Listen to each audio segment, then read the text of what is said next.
사랑하는 부산지교회 성도 여러분, 하나님의 은혜와 평강이 여러분의 삶의 자리에 함께 하시기를 축복합니다. 오늘 우리에게 주신 하나님의 말씀은 사사기 19장 11절로부터 21절까지의 말씀입니다. 그들이 여부수에 가까이 갔을 때에 해가 지려 하는지라 종이 주인에게 이르되 청하건대 우리가 돌이켜 여부수 사람의 이 성읍에 들어가서 유숙하십시다 하니 주인이 그에게 이르되 우리가 돌이켜 이스라엘 자손에 속하지 아니한 이방 사람의 성읍에 들어갈 것이 아니니 기브아로 나아가리라 하고 또 그 종에게 이르되 우리가 기브아나 라마 중 한 곳에 가서 거기서 유숙하자 하고 모두 앞으로 나아가더니 베냐민에 속한 기브아에 가까이 이르러 해가 진지라 기브아에 가서 유숙하려고 그리로 돌아 들어가서 성읍 넓은 거리에 앉아 있으나 그를 집으로 영접하여 유숙하게 하는 자가 없었더라. 저녁 때에 한 노인이 밭에서 일하다가 돌아오니 그 사람은 본래 에브라임 산지 사람으로서 기브아에 거류하는 자요 그곳 사람들은 베냐민 자손이더라. 노인이 눈을 들어 성읍 넓은 거리에 나그네가 있는 것을 본지라. 노인이 묻되 그대는 어디로 가며 어디서 왔느냐 하니 그가 그에게 이르되 우리는 유다 베들레헴에서 에브라임 산지 구석으로 가나이다. 나는 그곳 사람으로서 유다 베들레헴에 갔다가 이제 여호와의 집으로 가는 중인데 나를 자기 집으로 영접하는 사람이 없나이다. 우리에게는 나귀들에게 먹일 집과 여물이 있고 나와 당신의 여종과 당신의 종인 우리들과 함께한 청년에게 먹을 양식과 포도주가 있어 무엇이든지 부족함이 없나이다 하는지라. 그 노인이 이르되 그대는 안심하라. 그대의 쓸 것은 모두 내가 담당할 것이니 거리에서는 유숙하지 말라 하고 그를 데리고 자기 집에 들어가서 나귀에게 먹이니 그들이 발을 씻고 먹고 마시니라. 아멘. 레위인은 행음하고 아버지의 집으로 갔던 첩을 되찾아서 이제 자신의 집을 향하여서 출발하였습니다. 장인의 계속되는 요청을 뒤로하고 오후의 시간에 베들레헴에서 나섰지만 그는 자신의 집으로 가는 여정에 대하여서 걱정하지는 않았습니다. 왜냐하면 그는 몇 가지 믿는 구석들이 있었기 때문입니다. 첫째, 자기 민족을 신뢰했습니다. 자기 민족을 신뢰했습니다. 11절과 12절 말씀입니다.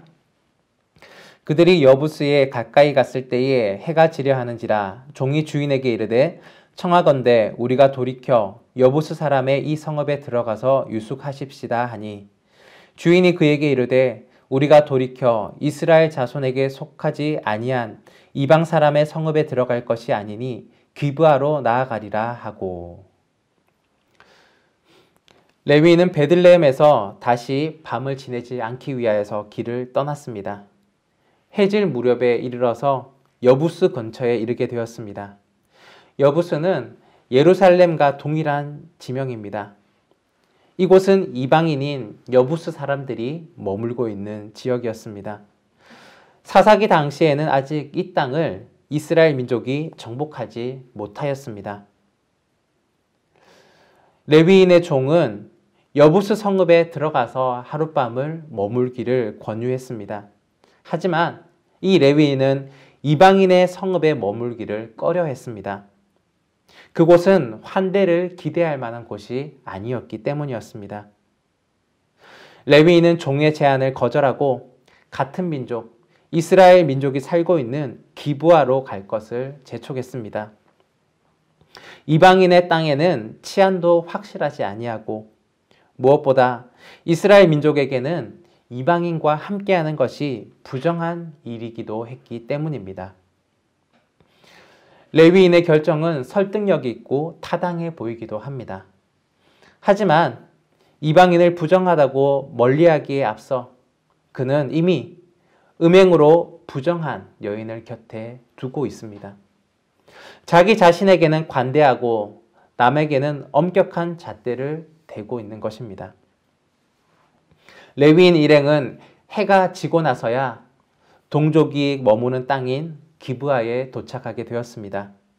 환대를 기대하며 도착했지만 아무도 그들을 맞아주지 않았습니다. 나그네에게 식사와 숙소를 제공하는 것은 그 당시 고대 근동 문화를 볼 때에 그것이 바로 예의였습니다. 이러한 냉대는 예상치 못한 일이었습니다. 더군다나 모세를 통하여 주신 하나님의 율법에는 신명기 10장 19절에는 너희는 나그네를 사랑하라. 전에 너희도 애굽 땅에서 나그네 되었음이라 라고 기록하고 있습니다. 또한 그들의 조상인 아브라함은 나그네를 영접하여 먹을 것과 쉴 처소를 제공하였는데 부지 중에 대접한 그 나그네는 바로 하나님이 보내신 천사들이었습니다. 나그네를 대접해야 할 율법의 기록과 나그네를 대접한 조상들의 역사를 볼 때에도 기브아 사람들이 나그네를 냉대하는 것은 있을 수가 없는 일이었습니다. 이것은 바로 사사시대의 시대적 상황을 보여주는 한 장면입니다. 이방인의 땅이나 이스라엘 사람들이 거주하는 땅이나 별반 다를 바가 없는 것을 보여주는 한 모습입니다. 지쳐있는 나그네를 향하여 냉대하고 외면하고 아무도 형제의 사랑을 실천하지 않았습니다. 하나님의 백성인 이스라엘 민족의 모습, 그것은 그 어디에도 찾아볼 수가 없었습니다. 레위인 자신이 레위인이 살아야 할 곳에 살지 않고 하나님의 율법을 지키지 않는 것과 동일하게 기브아 사람들도 율법과 조상들의 그런 행동을 따르지 아니한 것이었습니다. 둘째, 자기 지위와 재력을 신뢰했습니다. 18절과 19절 말씀입니다. 그가 그에게 이르되 우리는 유다 베들레헴에서 에브라임 산지 구석으로 가나이다. 나는 그곳 사람으로서 유다 베들레헴에 갔다가 이제 여호와의 집으로 가는 중인데 나를 자기 집으로 영접하는 사람이 없나이다.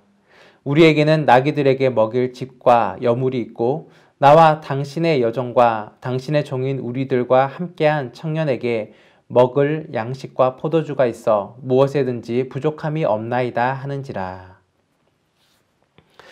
해가 지고 난 저녁 때에 밭에서 일을 하고 쉼을 위하여 집으로 오는 노인이 있습니다. 이 사람이 레위 사람을 발견합니다. 에브라임 출신으로 기브아에 거류하고 있었던 이 노인은 이 레위인에게 말을 걸어 주었습니다. 레위인은 이 노인이 기브아에서 노숙을 피할 수 있는 마지막 희망이라고 생각했습니다.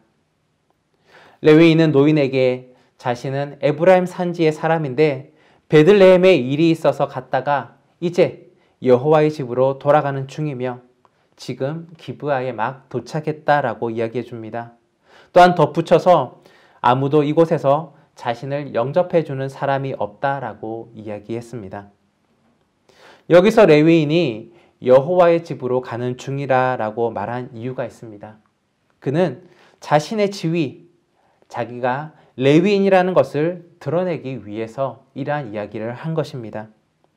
레위인이라는 것을 안다면 더 많은 환대를 해줄 것으로 기대한 것입니다. 그리고 이어서 덧붙여서 먹을 것을 많이 소유하고 있다라고 이야기합니다. 노인의 집에는 피해를 끼치지 않을 것이니 단지 하룻밤을 묵을 숙소를 제공해 주기만 하면 된다라는 것입니다. 거절할 만한 이유를 사전에 차단하고 있는 것입니다. 이때 노인은 이 레위인을 안심시킵니다. 모든 것을 다 제공해 줄 테니 거리에서 노숙하지 말고 자기 집으로 오라고 말합니다. 20절과 21절 말씀입니다. 그 노인이 이르되 그대는 안심하라. 그대의 쓸 것은 모두 내가 담당할 것이니 거리에서는 유숙하지 말라 하고 그를 데리고 자기 집에 들어가서 나귀에게 먹이니 그들이 발을 씻고 먹고 마시니라. 레위인이 내세웠던 자신의 지위도 자신이 가진 재물도 사실상 아무 필요가 없었습니다. 기브아에 도착했을 당시 레위인의 지위와 재력이 하룻밤을 묵을 숙소를 얻는데 아무 소용이 없었고 오직 한 노인이 실천한 율법의 정신인 사랑만이 모든 것을 해결해 주었습니다. 비정상적이었던 기브아 사람들과 달리 이 노인은 율법과 조상들의 정신에 합당하게 나그네를 대접하는 것입니다. 나그네에게 먹을 것을 주고 발을 씻기고 음식을 먹을 수 있도록 모든 것을 제공했습니다. 한마디로 말하자면 노인의 환대는 은혜입니다. 자격이 없는 자에게 주어지는 선물과도 같았습니다. 비정상적이었던 레위인, 또한 비정상적이었던 기부와 사람, 그들 속에서 율법의 정신을 이행하는 한 명의 정상적인 노인의 모습이 비교되고 있습니다. 노인의 환대는 하나님의 은혜를 떠올리게 합니다. 어두운 사사시대의 그 모습 중에서 한 줄기의 희망의 빛과 같은 모습입니다. 이 세상에서 우리가 신뢰할 수 있는 것은 그 어느 것도 없습니다. 우리는 신뢰할 수 없는 모든 것에 둘러싸여 살아가고 있습니다.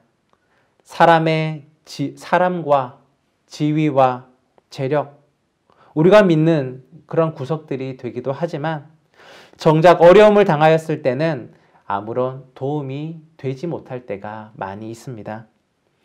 힘들고 어려운 그 순간 하나님께서는 우리에게 손을 내밀어 주십니다. 우리의 신뢰의 대상은 오직 하나님 한 분밖에 없습니다. 하나님만이 우리에게 평안함을 주시는 분이십니다. 사랑하는 여러분, 여러분의 믿음은 어디에 있습니까? 무엇을 신뢰하며 여러분의 삶의 여정을 걸어가고 있으십니까? 세상에는 우리가 신뢰할 만한 것들이 없습니다. 가까운 사람도, 여러분이 가지고 있는 지위도, 여러분이 가지고 있는 물질, 재력도 아무런 도움이 될 수가 없습니다. 또한 세상은 언제든지 우리들을 냉대할 수도 있습니다. 하지만 하나님께서는 우리를 영접해 주시는 분이십니다. 우리가 신뢰할 수 있는 대상은 오직 하나님밖에 없습니다. 우리도 사사시대와 같이 자기의 소견에 옳은 대로 행동하는 시대에 살아가고 있습니다. 하지만 우리가 염려하지 아니할 이유는 바로 하나님이십니다. 하나님이 계시기에 안심하시기 바랍니다. 또한 하나님과 함께 이 시대를 온전히 안심하며 살아가는 저와 여러분이 되시기를 간절히 바랍니다. 사랑의 아버지 하나님, 오늘 주신 은혜를 감사합니다. 레위인이 환대를 기대하고 나아갔던 그곳에는 냉대와 또한 쓸쓸함밖에 없었습니다. 그러나 그곳에서 한 노인의 은혜를 통하여서 묵을 곳과 쉴 곳을 얻게 되었습니다. 우리가 살아가는 이 세상도 우리를 환대해 줄 것 같았지만 우리를 냉대하는 일들이 더 많은 세상임을 고백합니다. 또한 이 세상에서 우리가 믿을 것이 하나도 없음을 또한 고백합니다. 하나님 한 분으로 만족하며 하나님을 의지하며 나아갈 때에 온전한 안식과 평안함이 있는 줄 믿습니다. 하나님, 오늘 하루도 내가 가진 내 주변의 사람과 또한 나의 지위와 나의 재력을 의지하는 것이 아니라 그러한 것으로 세상의 환대를 기대하며 살아가는 것이 아니라 하나님의 환대와 또한 하나님이 주시는 안식과 평안함을 바라며 나아갈 수 있는 주님의 자녀들 되게 하여 주옵소서. 오늘의 삶을 주님 앞에서 살아갑니다. 하나님 도와주시고 함께 동행하여 주옵소서. 감사드리며 예수 그리스도의 이름으로 기도드립니다. 아멘.